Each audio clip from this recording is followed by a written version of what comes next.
Hello friends, जैसा कि हम पिछले वीडियो में देख चुके हैं कि कैसे मानव पहले पुरापाषाण काल, फिर मध्य पाषाण काल, फिर नवपाषाण काल में अपने विकास के क्रम में निरंतर बढ़ता जा रहा था।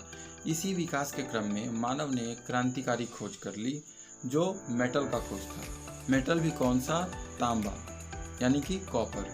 तो जिस काल में तांबे की खोज इंसानों ने की उसको हम लोग चाल्कोलिथिक एज या फिर ताम्रपाषाणी काल कह देते हैं। शब्दों को अगर आप ब्रेक करोगे तो आपको पता चलेगा, ताम्र मतलब तांबा होता है, पाषाणिक मतलब पत्थर, और बाकी तो आप खुद समझदार हो।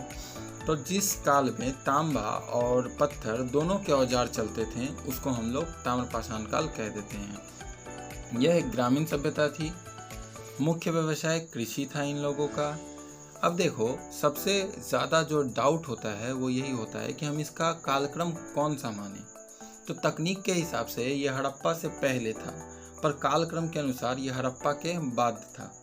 तो हड़प्पा के बारे में मेरा अगला वीडियो आप ज़रूर देखना, उसमें हम बताएंगे आपको। तो और इस वीडियो के लास्ट में भी हम आपका ये कन्फ्यूज़न दूर कर देंगे कि कैसे हड़प्पा से पहले था या हड़प्पा के बाद था।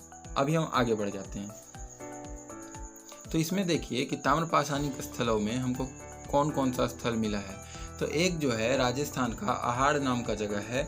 इसको तांबावती भी कहते हैं क्योंकि यहाँ पे बड़े संख्या में, मतलब बड़े पैमाने पे तांबा मिलता है। इसके बाद मध्य प्रदेश का कायथा संस्कृति, जिसमें प्रमुख स्थल कायथा और एरन है जो मध्य प्रदेश में पड़ता है।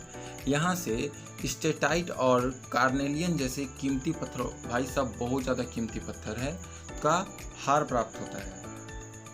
तो हार प्राप्त होता है तो यहाँ पे समझ सकते हैं कि इंसान क्या था, डेवलप होते जा रहा था, हार वगैरह पहनना चालू कर दिया था, कोई बनाया होगा अपना बीवी के लिए। तो मालवा संस्कृति, अब हम लोग आते हैं मध्य प्रदेश का मालवा संस्कृति। नवादा टोली मिला है वहाँ से, मतलब नवादा टोली एमपी में पड़ता है।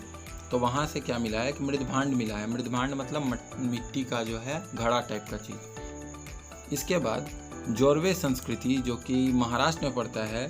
तो वहाँ पे जो प्रमुख स्थल है जोरवे, नेवासा, दैमाबाद और इमाम गांव। इमाम गांव जो था ये काफ़ी विकसित था। ठीक है, देख रहे हो, महाराष्ट्र पहले से ही यह सब सारा ग्रामीण था, लेकिन इमाम गांव जो था वो लगभग नगरीय सभ्यता की ओर पहुँच चुका था। इसके बाद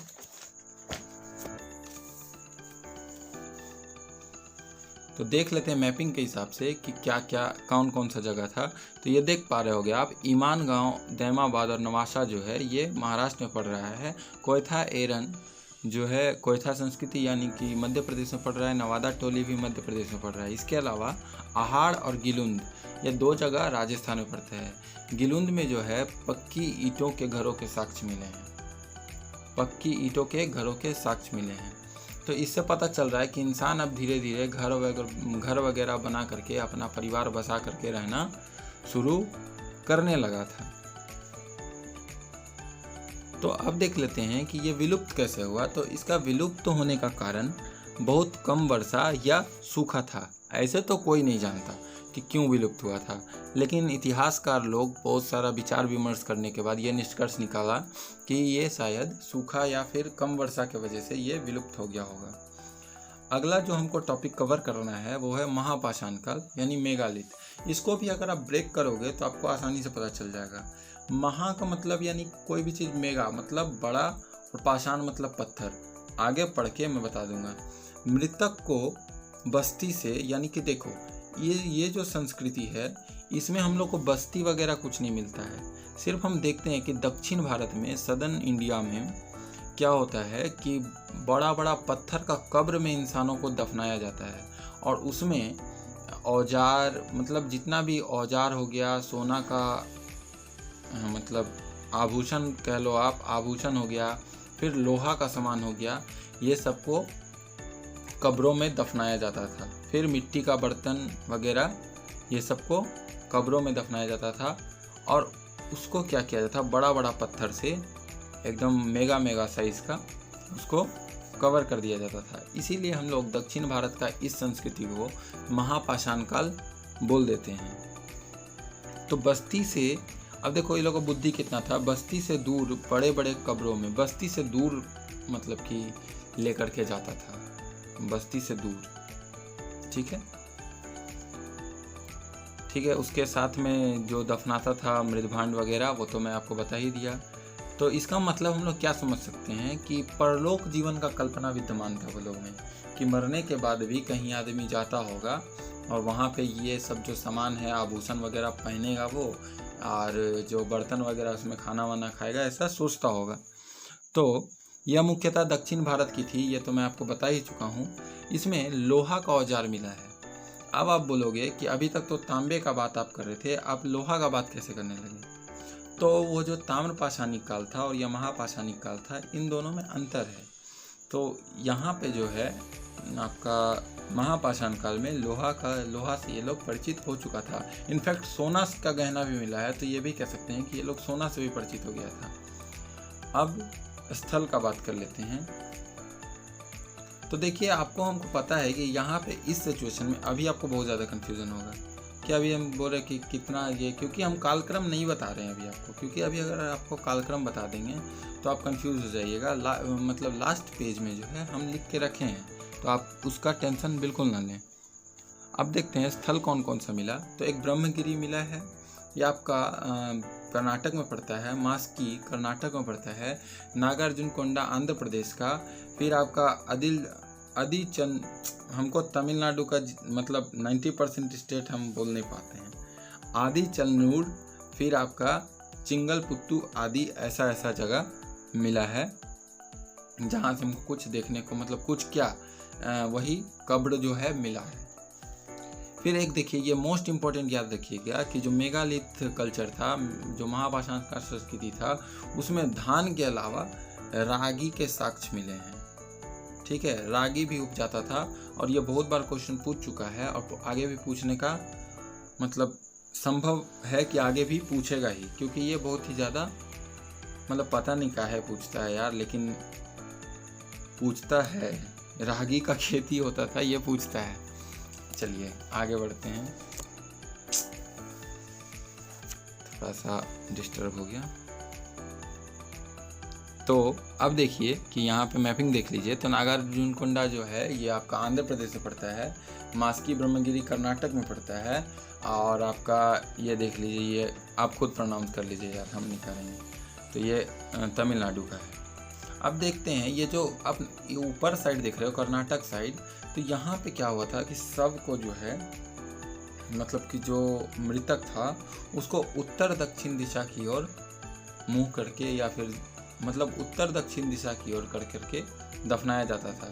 जैसा कि आज भी हम लोग का संस्कृति में देखते हैं कि कोई अगर जो मतलब कि किसी के प्राण का ये हो जाता है, हम बोलने नहीं पा रहे हैं यार, लेकिन फिर भी समझ जाओ आप, तो हम उसको क्या करते हैं कि उसका जो सर है वो उत्तर दिशा की ओर कर देते हैं। ठीक है, तो ऐसा हम लोग में परंपरा चला आ रहा है। इसके बाद यहाँ पे क्या, और तो यहाँ पे भी जो मतलब कर्नाटक साइड था वहाँ उत्तर दक्षिण चलता था, और जो तमिलनाडु साइड था वहाँ पे पूरब पश्चिम की ओर लोग मतलब सर या पैर करके दफनाते थे। अब मैं आपका वो कन्फ्यूज़न क्लियर कर देता हूँ कि हम ताम्रपाषाण को कब से कब तक माने और महापाषाण काल को कब से कब तक माने। शुरू से अगर शुरू करते हैं तो हम देख पाएंगे कि प्रारंभ से, यानी हिस्ट्री जब से प्रारंभ हुआ तो उससे 10,000 BC तक पूरा पाषाण काल हम लोग जानते हैं। 10,000 से 5,000 तक मध्य पाषाण काल जानते हैं। 5,000 से 3,000 तक नवपाषाण काल जानते हैं।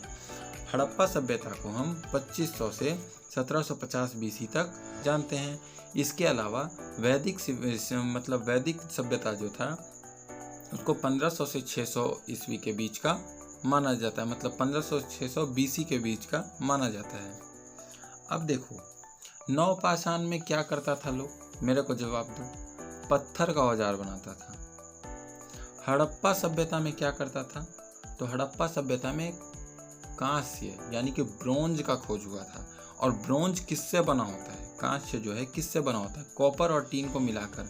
तो इसका मतलब जाहिर सा बात है कि पहले कॉपर का खोज हुआ होगा।